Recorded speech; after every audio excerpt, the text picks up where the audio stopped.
Mga master, okay lang bang? Huwag niyong skip ang mga ad sa aking mga video kung okay lang mga master. Salamat sa solid na suporta po. Yon, what's up mga masters? Nandito na naman tayo sa panibagong araw, panibagong kabanata na naman ang pagsasama-samahan natin ngayon guys.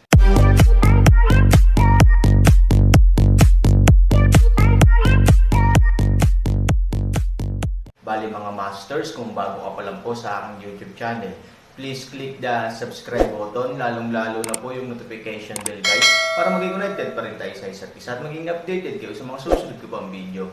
Bali mga masters, bago natin umpisahan ng kwento ay mag-shoutout po muna tayo para sa mga solid nating tagapakinig. Shoutout kay Rompino JR. Shoutout kay Jay Ilacas. Yun na nga mga masters, no? Bali hindi na ito patagalin. In 3, 2, 1, let's go! Then I can only tell you that if you want to get something from me, it depends on your ability.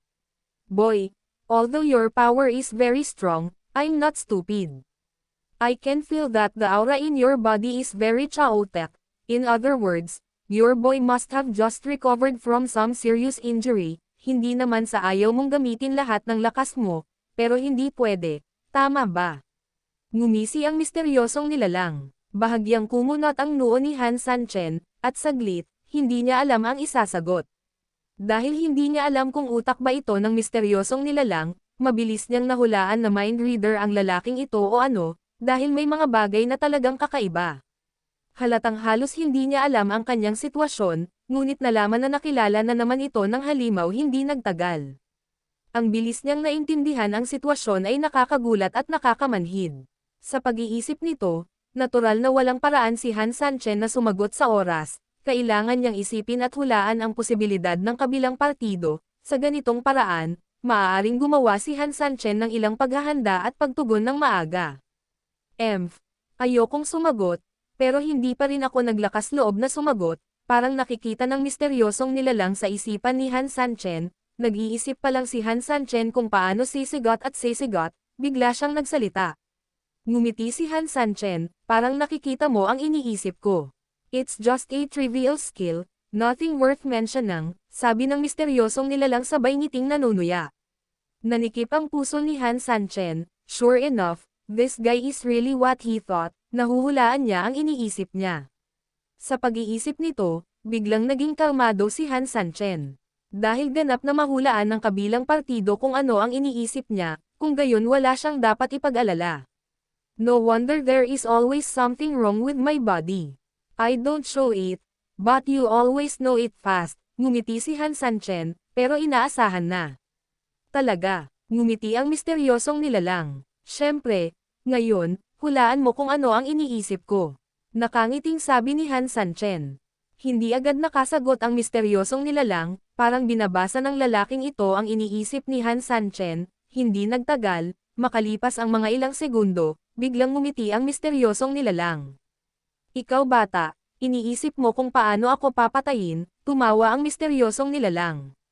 Ngumiti si Han Sanchen, maganda ang hula ko, ngunit nakikita mo ba kung paano kita gustong patayin? Ngumiti ang misteryosong nilalang, kung gusto kong makita ito, syempre kaya ko, ngunit hindi ako interesado. O hindi ka ba interesado, ayaw pa ring tumingin. Nakangiting sabi ni Han Sanchen. Ang mahiwagang nilalang ay sumangot ng masama, I don't want to see it because I don't think you have the qualifications or ability to kill me. Dati, bigla akong nabigla sa makapangyarihang internal cultivation mo, kaya nawala sa isip ko sandali, at ngayon sinamantala mo na ako. Pero ngayong alam kong hindi mo magagamit ang buong lakas mo, sa tingin mo may chance ka pang manalo. It's just a repetition of what happened just now, although nakakatamad, ang makapatay ng tao is also a very comfortable thing. I like to see the painful feeling pag inalagaan kita, yung feeling na baliw, yung feeling na baliw. Pag-isipan mo, hindi ba napakasaya?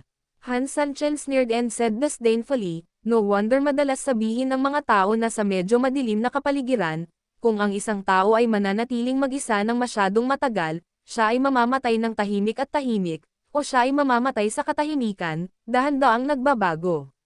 I see that you are such a pervert now, you consider killing as a game, and you consider the pain of others as a source of happiness for yourself, do you think it's fun? Siyempre, masaya, ngumiti ang misteryosong nilalang. Han Sanchen smiled disdainfully, para sa akin, it's not fun at all. In other words, nakakatuwang kapag nalaman natin na may naaabusong iba, pero kung yung taong yon, sa tingin mo masaya pa rin yon. Panipi-panipi, syempre hindi nakakatuwa, pero sayang naman na may kakayahan ako na pumipigil sa akin na maging biktima, at ano ang lakas mo ngayon, boy? Simulan na nating maglaro. Nang matapos siyang magsalita ay halatang handa na ang misteryosong nilalang na muling atakihin si Han Sanchen. Ngayong alam na niya ang lahat ng sikreto ni Han Sanchen, natural na wala siyang dapat ikatakot. Ito ay kung ano ito, crush mo lang siya. Marahan na ngumiti si Han Sanchen at iwinagayway ang kanyang kamay, na nagpapahiwatig na maaari siyang umatake anumang oras. Sa pagkakataong ito, pagkakataon na ng misteryosong nilalang na mag-alinlangan. After all, logically speaking, siya ang may absolute advantage ngayon, kaya natural, dapat matakot si Han Sanchen, na dehado. Pero bakit walang ganitong emosyon ang lalaking ito? Kahit itago ng lalaking ito sa puso niya, nakikita pa rin niya. Hindi mo ba nakita ng malinaw? Medyo nataranta ang halimaw at hindi maiwasang makitang muli ang iniisip ni Han Sanchen. Ngunit noong siya ay nagsusumikap, si Han Sanchen doon ay hindi magalang at mabilis na inatake siya ng malakas na momentum. Sa tingin mo ba nakipag-chat lang ako sa iyo nang walang kabuluhan? Hindi. Kinukwenta ko kung nakikita mo sa isip ko, at gaano katagal bago mo makita sa isip ko. I have observed that you will concentrate on it for about a second every time, and this second is enough for me to attack you. Kapag ang lakas ay hindi pantay, walang silbi ang pakikipaglaban ng direkta, ang pagkakaroon ng mataas na kamay ay magbibigay sa iyo ng malaking kalamangan sa labanan. Ang tinatawag na preemptive strike, paanong hindi maintindihan ni Han Sanchen ang katotohanan sa likod nito? Sa isang putok, direktang tinamaan ni Han Sanchen ang bahagi ng katawan ng misteryosong nilalang. Damn, kahit successful ang sneak attack, depressed talaga si Han Sanchen, tumama lang ang suntok niya sa halimaw sa ibaba ng balikat. Sa pangkalahatan, ang mga balikat ng anumang buhay na nilalang ay napakatigas, kabilang ang mga tao. Ngunit kung pumunta ka ng kalahating pulgada o 1 pulgada sa ilalim ng balikat, ito ay madalas na isa sa kanyang pinakamalambot na lugar. Ito ay parang kilikili ng tao. May mga tadyang doon at walang proteksyon, ang suntok ay hindi lamang tatama sa laman, kundi pati na rin sa mga buto, na kadalasang magpapahirap sa mga tao. Hayop, parehong bagay. Ang labis na malalakas na kalamnan ay ipinamahagi lahat sa paligid ng mga kasukasuan upang suportahan ang paninigas at kahabaan ng mga kasukasuan, ngunit kung sila ay palakasin doon, ang ibang mga lugar ay natural na manghihina. So, hindi masama na atakihin ang weak point doon.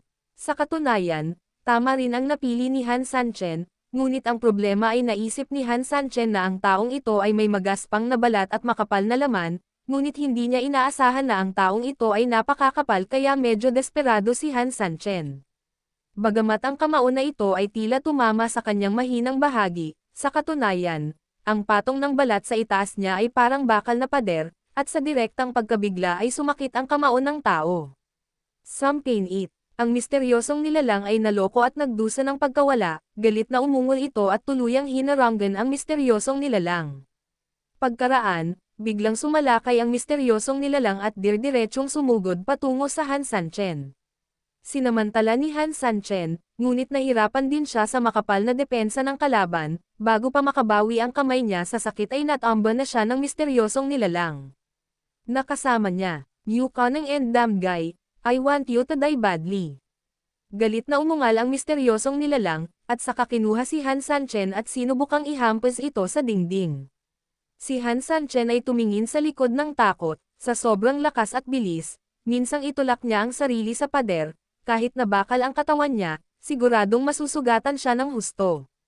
Gayunpaman, ang aking lakas ay talagang limitado ngayon, at ito ay malinaw na mahirap makalaya kaagad. Mukhang dead end na ito. Ang naghihintay sa kanya ay hampasin siya ng malakas sa pader ng lalaking ito at sa katuluyang durog-durog. Gayunpaman, ang inisip ni Han Sanchen ay ito, ngunit ang pisikal na ginawa niya ay ibang bagay. Dahil alam na alam niya ang isang bagay, sa kasalukuyang sitwasyon, dapat iba ang iniisip niya sa aktwal niyang ginawa, kung hindi, malalaman ito ng misteryosong nilalang. Ngayon, sige manginig ka, galit na umungol si Han Sanchen at hinugot ang Pango palakol. Lilito ang palakol ni Pango, lumalabas ang lakas ng langit at lupa, at hindi maiiwasan ang hininga ng lahat ng halimaw. Sa pagputok ng palakol ni Pango, biglang bumuhos ang napakalaking hininga, sa sandaling iyon, naramdaman ng misteryosong nilalang ang napakalakas na presyon na biglang nagmumula sa tagiliran ni Han Sanchen. Ang pressure na ito ay iba sa nakaraan at iba sa ordinaryong hininga.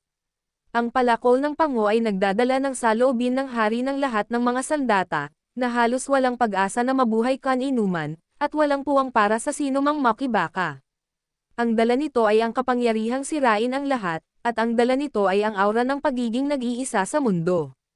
Ano, kahit na sa sandaling ito, ganap na sinasakop ng misteryosong nilalang ang kalamangan at inisyatiba sa larangan ng digmaan, ngunit halatang takot ito sa kanyang pagkamangha. Halatang hindi inaasahan na sa ganoong kritikal na sandali, kapag halos tiyak na matatalo si Han Sanchen, biglang lilito ang gayong dominanteng puwersa. Dahil dito, kinailangan niyang mabilis na sumuko. Dapat niyang talikuran ang lahat ng mga pakinabang na natamo niya ngayon at mabilis na tumakas. Kung hindi, alam niya na ang kanyang tila malaking kalamangan ay tuluyang mawawala sa isang iglap dahil sa pag-atake ng kalaban, mas alam din niya na ang biglaang pag-atake ni Han Sanchen ay kakainin ng puwersa kung hindi siya umiwas, kung gayon, siya ay ganap na mamamatay. Gayunpaman, pagkatapos ng lahat, ang dalawang tao ay masyadong malapit, at ang misteryosong nilalang ay nagsasagawa ng mapang-ipong pag-atake sa Han Sanchen, kahit na napansin niyang may mali sa unang pagkakataon at umiwas agad, huli pa rin. Habang ibinabaon ang palakol ni Han Sanchen Pango, umatras ang misteryosong nilalang, ngunit agad din siyang tinamaan ng malaking talam ng palakol at bilis. Poof! Bagamat hindi natali ang palakol ni Pango, ang napakalaking kapangyarihan ng palakol ni Pango at ang hindi matalim na talam ng mabigat na espada ay naghiwa pa rin ng hiwa sa matigas nitong balat. Ang madilim na berdeng dugo ay dahan-daang dumaloy pababa, at ang misteryosong nilalang ay tumingin kay Han Sanchen nang hindi makapaniwala. Hindi niya akalain na sa sitwasyong ito, ang taong ito ay makakaalis sa kanyang sarili sa sukdulan, at kahit na direktang saktan ang kanyang sarili. Kung hindi niya ito naranasan ng personal ngayon, hinding-hindi siya maniniwala. Anak ka, nakaramdam ng kirot ang misteryosong nilalang habang pinapanatili ang isang ligtas na distansya mula sa Han Sanchen. Bigla siyang dumanas ng malaking pagkawala, na naging dahilan upang hindi siya maglakas loob na maging kasing lapit ng dati sa Han Sanchen, kasabay nito, dumanas din siya ng kawalan na nakikita niya sa kanyang isipan. Gusto niya talagang isumpa si Han Sanchen, pero paano niya magagawa? Sabihin kasuklam-suklam at walang hiya si Han Sanchen. Naiisip mo ba ang isang bagay sa iyong isipan at gumagawa ng isa pang bagay ng lantaran? Ito ay malinaw na hindi gumagana. Gayunpaman, hindi na niya kailangang banggitin ito. Doon, nagkusa si Han Sanchen na ngumiti ng mapang-asar at binanggit ito, paano ito? Sorpresa ito, ngunit sorpresa pa rin. I didn't expect it. I thought in my heart that I was desperate and had no way to deal with you, but in the end, I left myself with such hand, right? Halos mabali ang mga ngipin sa likod ng misteryosong nilalang, oo, akala niya, pero ngayong sinabi ni Han Sanchen, parang pumatay ng tao at pumatay sa puso niya. You bata, you're so presumptuous, sigaw ng misteryosong nilalang sa inis. Si Han Sanchen ay ganap na nawalan ng pag-asa at malamig na ngumiti, matagal na panahon na ang nakalipas, naniniwala ako sa isang katotohanan, ibig sabihin, ang iyong mga kakayahan sa ilang mga aspeto ay tiyak na makakatulong sa iyo, gayunpaman, kung lumampas ka, kung naniniwala ka, ito rin ay magiging isang mahalagang kadena upang pigilan ka. Dahil napakaraming benepisyo at kaginhawahan ang hatid nito, pinagkakatiwalaan mo ito at umaasa, ngunit biglang isang araw, mali ang aktwal na inihahatid nito sa iyo. Halatang ilalagay ka niyan sa isang desperado na sitwasyon. Tulad ng sa mundo, lahat ay umaasa sa kanilang mga mobile phone para sa lahat, pakikipag-ugnayan sa lipunan, pera, contact, at iba pa, ngunit biglang isang araw, nawala ang mobile phone at nasa labas ka.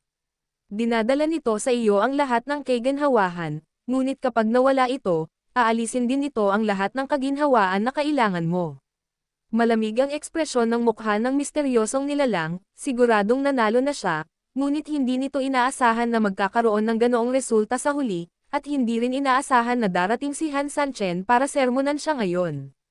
Gayunpaman, nang makita nito ang sandata sa kamay ni Han Sanchen, kinailangan nitong itago ang pagkalumbay, ang sandata sa iyong kamay ay. Yun na nga mga masters, no? Bali panibagong kabanata na naman yung natapos natin ngayong gabi. Muli, maraming salamat po talaga sa walang sawang suporta po sa aking YouTube channel na talagang inaabangan nyo po ang bawat upload ko po.